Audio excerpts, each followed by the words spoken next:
All right, this next topic I want to talk about is still the same section. We haven't moved on yet. But when we're talking about our function notation, we can eventually put all those notations together to create what's called a vertex form. Oop, if I use a marker that works, huh?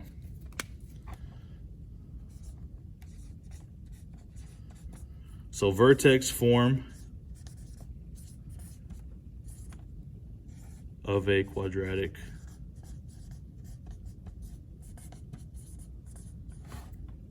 function. Vertex form of a quadratic function is f of x equals a times the parentheses of x minus h squared plus k. Notice that this has all our transformations. Now, I then put the negative in there because that negative represents a reflection, but you should be able to identify that one.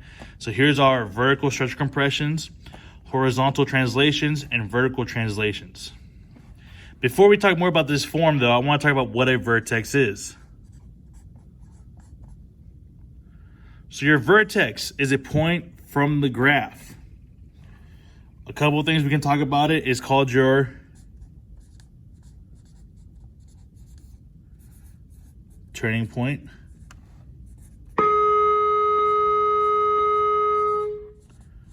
Sorry again for that bell.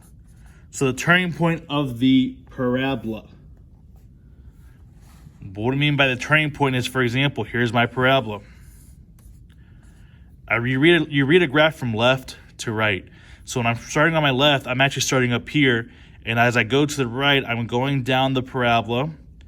But once I get down to the bottom, I start going up. So I went starting from going down, and then I changed from this point to going up. Same thing if I had a parabola look like this. If I read it from left to right, I'm starting down here and I'm going up. Once I get all the way to the top, I'm going to go down. So your vertex is your turning point of the parabola. It's either your lowest or your highest point. So it's either your lowest or your highest point. The reason why we call this vertex form is because from this function, you can get your vertex. Your vertex is in the form. And again, well, first off, we say lowest to highest point. Again, that's an x, x comma y value. In this case, our vertex from this form, if I give you a problem in this form, you should be able to identify the vertex. Your vertex is going to be h comma k.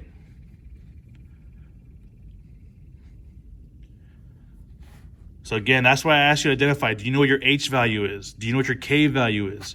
That's why I kind of been picky on those. So your vertex is h comma k. We're going to give some problems.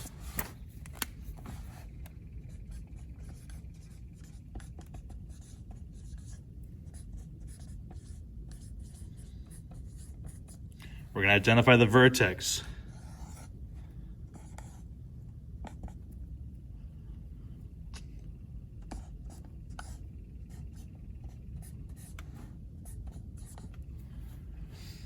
Again, as you noticed, some of the problems are not just going to ask you to identify the vertex, they're also going to ask you to identify the transformations.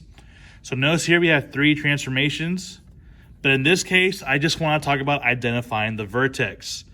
Keeping in mind, my vertex is h comma k. So I want to know what is my vertex. First, you need to identify your h value. In this case, my h value is 1. And my k value is 2. Be careful not to put -1, because that's what some people will do. Remember, notation is it's x minus h. So if I'm saying h is 1, when I plug in 1 in for h, as you see, h is already negative in the problem.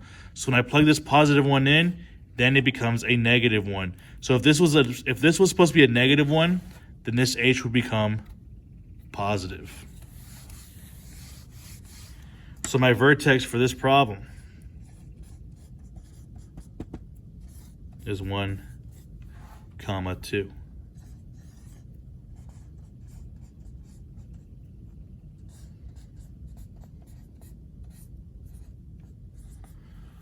So you have f of x equals, in parentheses, x plus 4 squared minus 9.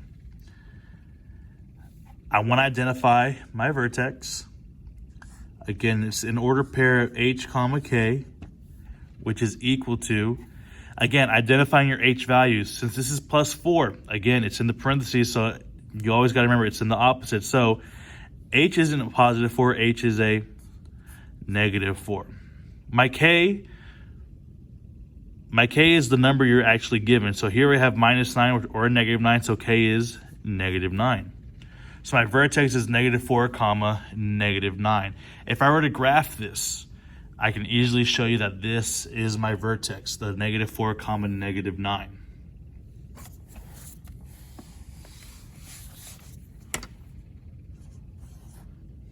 Here's a tricky one. F of x equals x squared. Again, keep in mind your notation is a times the parentheses of x minus h squared plus k.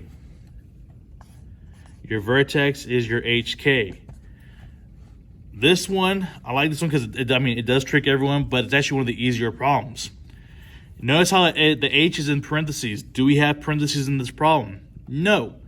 That means, because there are no parentheses, that means we have no h. There's no left or right going on. And as you notice, the plus k is at the end, which is after the x squared. Do we have anything happening in the end? That's also a no. So there is no k value, which means my vertex for this problem is 0, 0. Again, this is also my parent function. My parent function does have a vertex of 0, 0.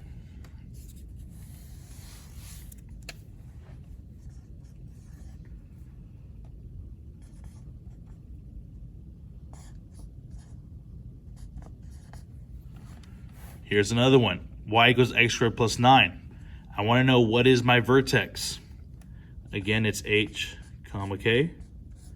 You first need to identify your h, which again, your h should always be located in parentheses of x minus or x plus something. But again, there are no parentheses, so my h value is 0. But if you notice, I do have a k value, which is a positive 9.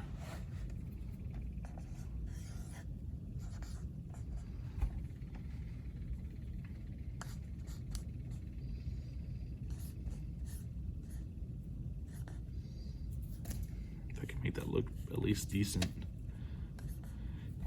Here I have y equals, in parentheses, x minus 7, all being squared. My vertex is my h value, as again, is this time it's 7. My k value, again, is always after the squared, which there's nothing after the squared, so my vertex, well, my k value is 0. So my vertex is 7, 0. Eventually, we're going to be doing some more graphing, and we can talk about more on the graphs where the vertex is. But again, please make sure you write down these notes, you watch these videos, because you will have problems over these.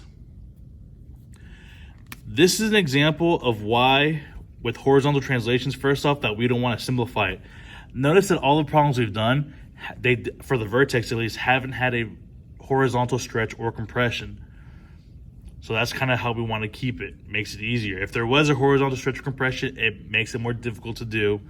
And, we don't want to fry your brains, as they already probably are fried.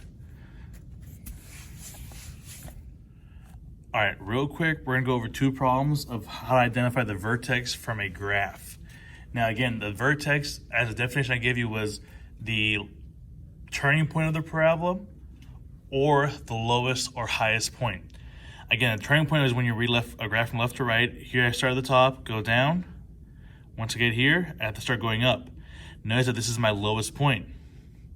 So this point right here is my vertex. Now, again, the vertex is an ordered pair. It's a point.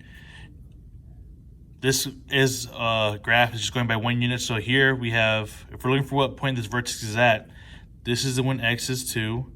This is when y is -1. So my vertex is 2, comma, -1. That's it. That's how you identify the vertex. Here we have a graph where I want to identify the vertex. If this one was my lowest point, this one's going to end up being my highest point. Again, it's an ordered pair. This is -2. This is a +2. So my vertex is -2, comma, 2. You're going to have problems over these examples, and you're going to have to identify it. Now, you're going to have also another set of problems where they're going to give you the graph, and you have to identify the function. So, for example, a problem like this, you'd be given 3 different options, or 4 different options, I should say. And from those 4 different options, you should be able to identify what the transformations are, or what the function is. To identify what the function is, you need to know your transformations. For example, this is flipped down. It's a reflection across the x-axis. So if I write this in function notation form, it's going to be negative parentheses x plus 2 plus 2. Again, my h is -2, so I'm going to plug it in because it's a +2. This 2 is a +2, so it's a +2. And then, of course, the reflection tells me that it's down. Knowing your transformations is going to help you solve these problems. So please make sure you do them, or you pay attention with the transformations and do these problems, please.